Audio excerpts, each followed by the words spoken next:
Hola a todos, Dios les bendiga. Bienvenidos a nuestro segundo segmento de Palabra Viva.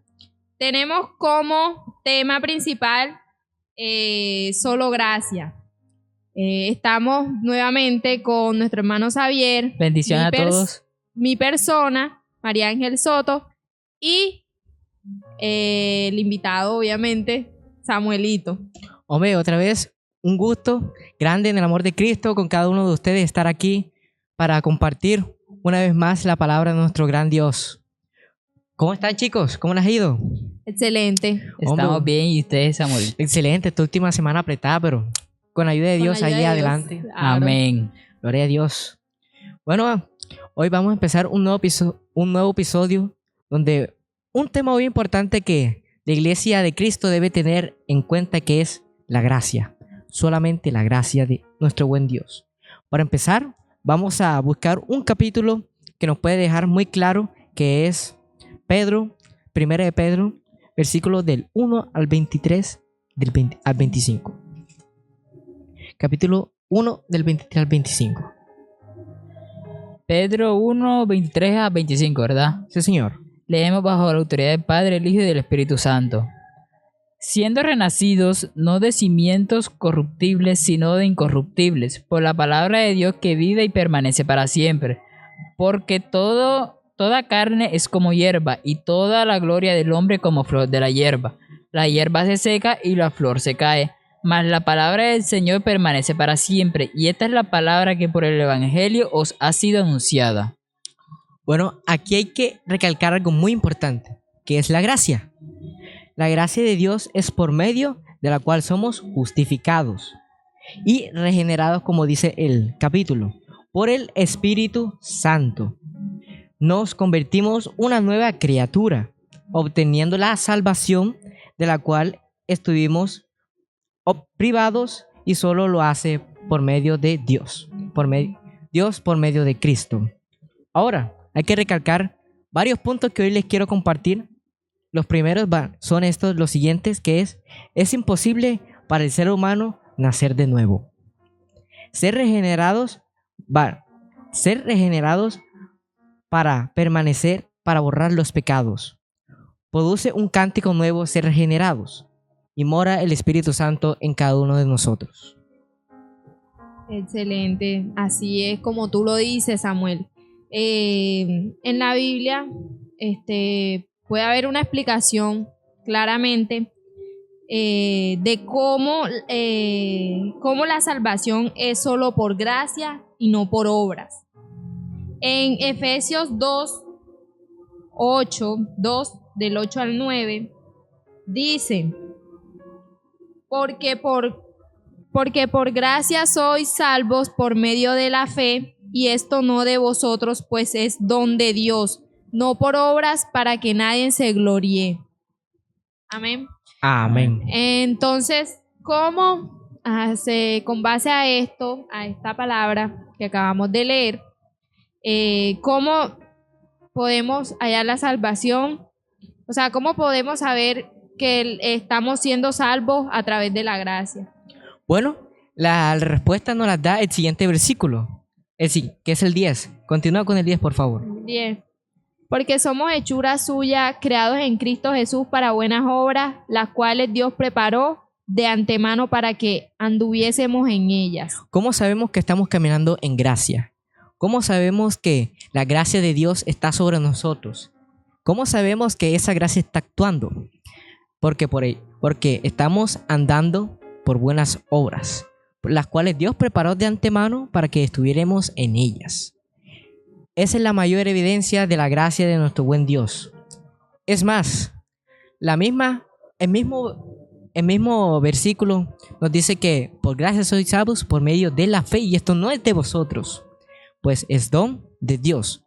La palabra don en el Nuevo Testamento, en el griego, está hablando de un regalo. Está hablando de un regalo que Dios nos propició por medio de Cristo. Ese regalo, la única manera es aceptando a Jesucristo en tu vida. Otro aspecto a seguir. Y otro aspecto que me gusta mucho, que es una evidencia de que la gracia de Cristo está en nosotros y es que amarás la ley de Dios, no se te hará gravosa. Cuando uno ve la ley de Dios, uno ve ese reto imposible. Así como uno querer estudiar 1 hora antes del examen, un reto imposible. Pero por medio de Cristo, por medio de la gracia que Dios nos dio por medio de Cristo, que ni siquiera es de nosotros, no podemos hallarla. Por esa gracia es que nosotros podemos estar a paz con el Padre. A ver, Samuelito, y si la gracia de Dios nos perdona sin merecerlo, si es tan buena como lo acabamos de escuchar, ¿por qué las personas, o sí, nosotros no podemos hacer lo que querramos, ya que ésta siempre nos perdona? Bueno, eso no es tan así, por así decirlo, ya que Dios nos dio libre albedrío, ¿verdad? Dios nos dio libre albedrío. Pero el pecado es culpa de nosotros, no culpa de un amigo, no es culpa de algún familiar. Es más, todo el mundo cree que por el hecho de uno pecar es culpa del diablo.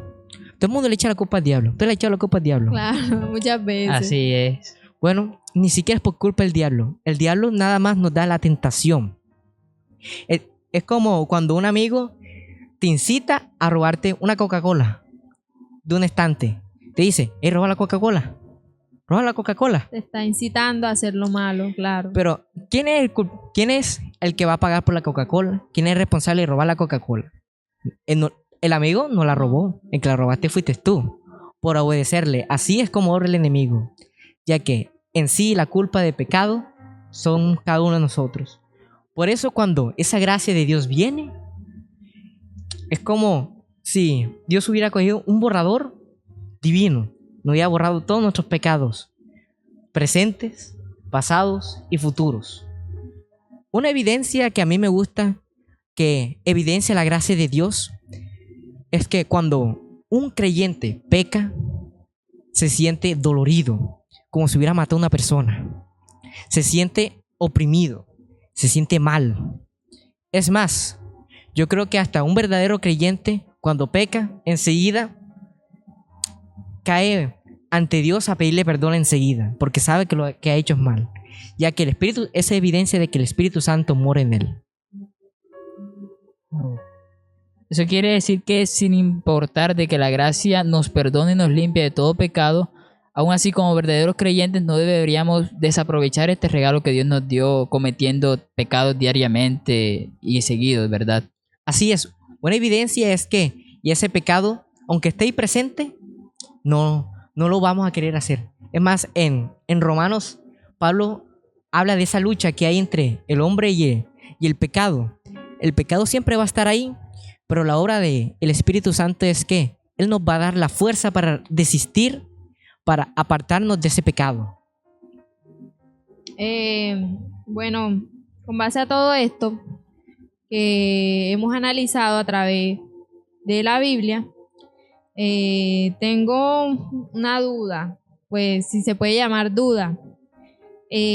¿Por qué es importante enfatizar la gracia de Dios al compartir el Evangelio? ¿Por qué es importante? Muy importante, ya que la gracia, para poner un ejemplo, nosotros somos sembradores de la palabra de Dios. Tú no puedes tirar una semilla a la tierra, por así. Primero tienes que preparar la tierra, que es predicándoles acerca de quién es Dios, cómo es Dios. Ahí tú estás preparando la tierra para poder plantar esa semilla, que es la gracia. La gracia es sembrar esa semilla en el corazón de esa persona. Como dice nuestro Señor Jesucristo, si tuviera fe con un granito de mostaza. Pero esa mostaza no es que vamos a tener una fe así de chiquitica. Lo enfatizó porque esa mostaza crece en un inmenso árbol, de ser una de las semillas más chiquitas, en un inmenso árbol. Así es la gracia de Dios. Es más, Pablo nos dice que pecaremos para que la gracia sobreabunde. De ninguna manera, ya que aquel que entiende la gracia es aquel que ama la gracia, comparte la gracia y vive esa gracia. ¿Por medio de cómo? Obedeciendo y amando a nuestro Señor Jesús. Amén. Eso es muy interesante. Ahora, además de solamente hablar de gracia, ¿me puedes dar algún ejemplo de Jesús utilizando esta gracia sobre alguna persona contado en la Biblia? Hay muchos, demasiados diría yo. Uno de los más populares yo digo que es la de la mujer adúltera, ya que fue hallada en adulterio y todos los fariseos fueron donde Jesús a decirle: ¿qué dices tú que hagamos con ella? Según la ley de Moisés le recalcaron lo que está escrito en la palabra de Dios, que había que apedrearla. Y para darles una lección, porque eso fue una lección para esos fariseos, les dijo: todo aquel que esté libre de pecado, que lance la primera piedra. Que lance esa primera piedra. Y ni siquiera los fariseos, que presumían de una santidad, que presumían de una sabiduría de la ley de Dios, de las escrituras, ninguno arrojó esa piedra, salvándole la vida a esa mujer adúltera. ¿Y qué hizo Jesús después? Que ve en paz y no peques más. Es un ejemplo de la gracia de Dios. Dios nos está dando esa oportunidad para que nosotros nos arrepintamos y no pequemos más. Sigamos el camino que Él nos ha hecho ante el Padre, que fue esa obra redentora en esa cruz. El mejor ejemplo de gracia que tenemos es Juan 3:16. Todo el mundo lo conoce, porque de tal manera amó Dios al mundo, que dio su único Hijo para que todo aquel que en Él cree no se pierda, mas tenga vida eterna. Es uno de los mejores dos ejemplos de la infinita gracia de Dios. Así es. Todo muy, muy impresionante acerca de cómo Dios nos perdona sin importar el pecado sea tan grande para la sociedad, como en ese caso era el adulterio, que si mal no me acuerdo era uno de los peores actos que podía cometer una mujer hacia su esposo, su familia. Y Samuelito, una persona que tenga gracia, una persona que viva por la gracia de Dios, ¿cómo afecta esto a su vida diaria? No solamente a su vida diaria, sino a cómo se comunica con las personas, cómo va con sus amigos, con su familia, etcétera. Bueno, aquí hay algo impresionante, ya que dice la palabra de Dios en Efesios, no voy a citar el versículo, lo voy a parafrasear, de que esa persona va a hablar con himnos y cantos espirituales, o sea, que su boca literalmente va a hablar la palabra de Dios. O sea, todo lo que hable va a ser palabra de Dios. Todo lo que hable va a ser inspirado por Dios. O sea, porque como dice Pablo, ya no vivo yo, mas vive Cristo en mí. Es un ejemplo verdadero de gracia. La gracia, en términos bíblicos, nos justifica. Pablo utilizó un término legal en ese tiempo de la antigua Grecia, que es la justificación.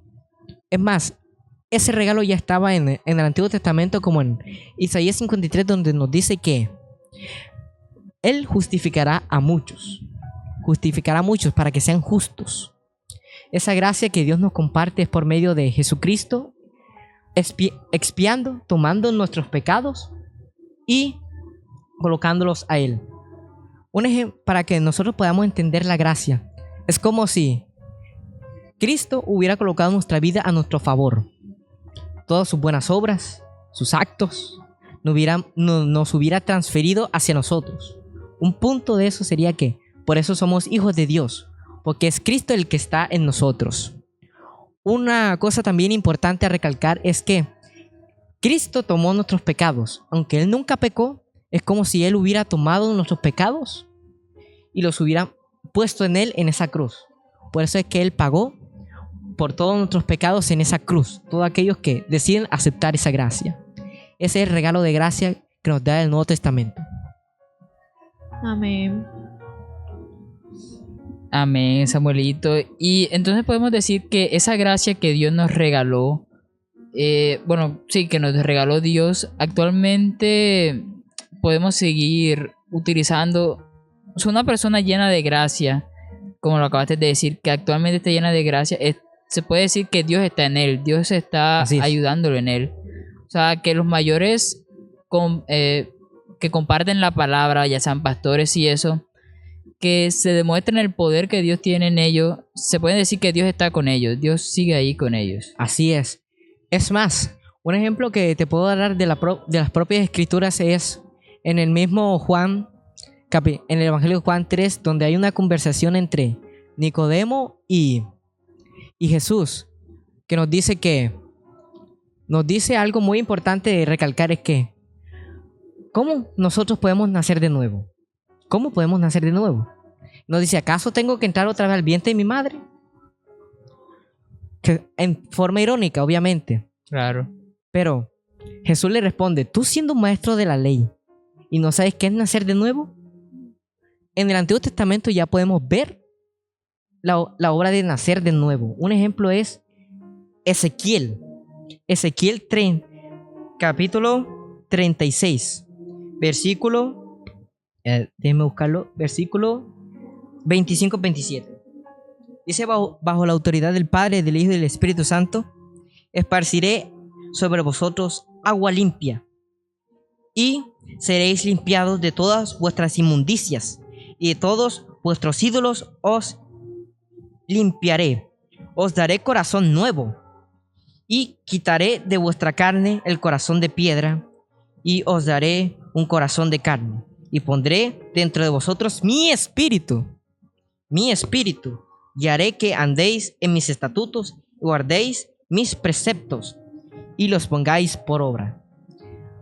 Nicodemo no sabía qué era nacer de nuevo, y es importante que un pastor, un líder y un verdadero creyente que pueda testificar verdaderamente de Cristo sepa esto, que tanto en el Nuevo Testamento y en el Antiguo Testamento nos habla de nacer de nuevo, que es una obra sobrenatural. ¿Por qué es sobrenatural? Ya que aunque tú te quieras vestir como chino, hables como chino, actúes como un chino, no vas a poder ser chino porque no eres genéticamente de la parte oriental del mundo. O sea, no eres genéticamente de Asia. Es más, un ejemplo también podemos verlo en los salmos. Como dije anteriormente, un punto a recalcar es que los salmos son cánticos espirituales. Vamos a buscarlo brevemente, es el Salmo 51. Lo voy a leer brevemente un segmento, solamente un segmento para que la idea quede clara. Dice, lávame en el versículo 7, purifícame con hisopo y seré limpio. Lávame y seré más blanco que la nieve. Hazme oír gozo y alegría, y recrearán los huesos que has habitado. Esconde tu rostro de mis pecados y borra todas mis maldades. Crea en mí, oh Dios, un corazón limpio, así como en Ezequiel, y renueva un espíritu recto dentro de mí. No me eches de ti y no quites de mí tu Santo Espíritu. Vuélveme el gozo de tu salvación, y espíritu noble me sustente. Ya en el Antiguo Testamento podemos ver esa obra de gracia que había que Jesús vino a recalcarnos, que fue, mejor dicho, la mejor obra de gracia fue en la cruz. Pero en el Antiguo Testamento ya había esa gracia. Para algo corto es que David había adulterado, y Natán le había dicho de que el profeta Natán lo había confrontado de que él debía pagar por sus pecados. Pero de Dios, tras de que lo perdona, le da un nuevo corazón y un pacto. O sea, ahí podemos ver que aunque David no lo merecía, esa gracia estaba con David. Entonces decimos que la gracia, somos salvos a través de la gracia. Así Dios nos salvó a través de esta gracia, que es importante saberlo y concretar muy bien de esto. Saber que tienes inspirado de todo lo que ha dicho Samuel. Bueno, que Dios ha sido muy bueno y maravilloso para con nosotros en todos estos tiempos y nunca nos ha abandonado. Y para resumir ya todo de lo que hemos hablado en este tema, podemos decir que la gracia de Dios es un regalo que nos da. No es algo que nosotros podemos ganar con nuestros actos, sino algo que ya nos dio. Así es. No se trata de lo que hacemos, sino de lo que Jesús hizo por nosotros en la cruz. Así es. Y eso es todo. Muchas gracias, Samuel, por Hombre, con mucho acompañarnos gusto. en este nuevo tema. Gracias a todos los que nos están oyendo. Amén, amén. Gracias por compartir una vez más la palabra de nuestro buen Dios y recordando a nuestros oyentes, síganos en nuestras páginas de Instagram, Facebook y YouTube y estén al pendiente de más contenido teológico y cristiano de parte de La Palabra Viva. Muchas gracias.